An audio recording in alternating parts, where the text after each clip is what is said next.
Aujourd'hui, on va lancer une série de vidéos pour expliquer la matière de la microéconomie. Cette série va être décomposée en 3 vidéos. La première vidéo va être consacrée à l'aspect théorique de la matière. La deuxième serait consacrée à l'aspect pratique.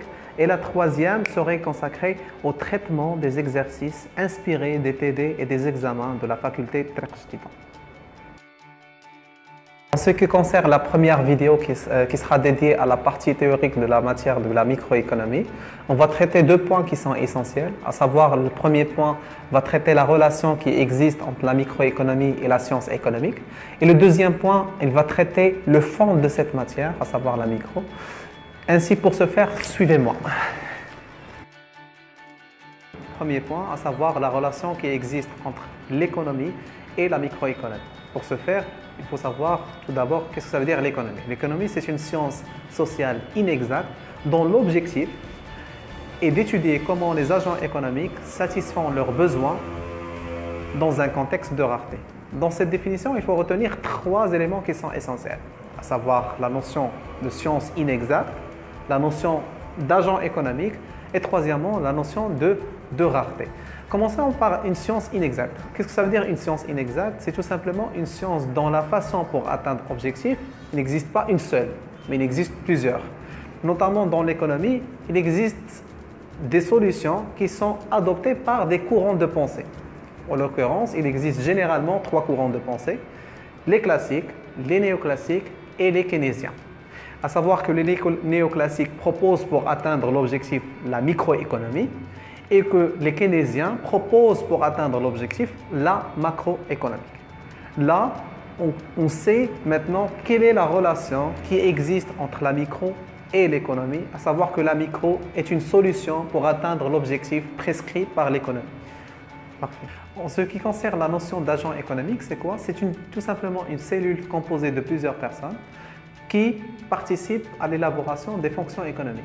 À savoir, qu'est-ce que ça veut dire les fonctions économiques? C'est la production et la consommation, l'investissement et le financement, ainsi de suite. Passons maintenant à la notion de rareté. La rareté, tout simplement, c'est une situation caractérisée par l'inadéquation entre d'une part les ressources qui sont limitées et d'autre part les besoins qui sont illimités.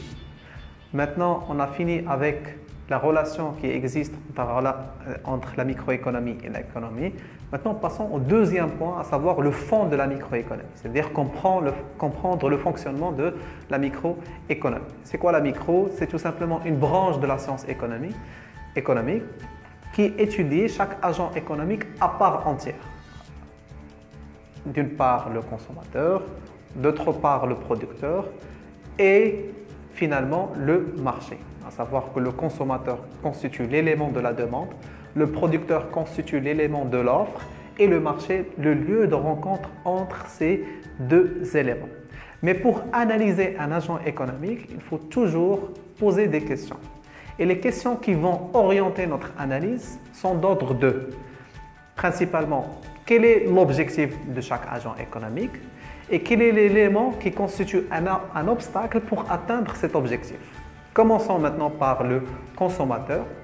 L'objectif du consommateur est toujours de maximiser son utilité par conformité au principe de rationalité adopté par la microéconomie.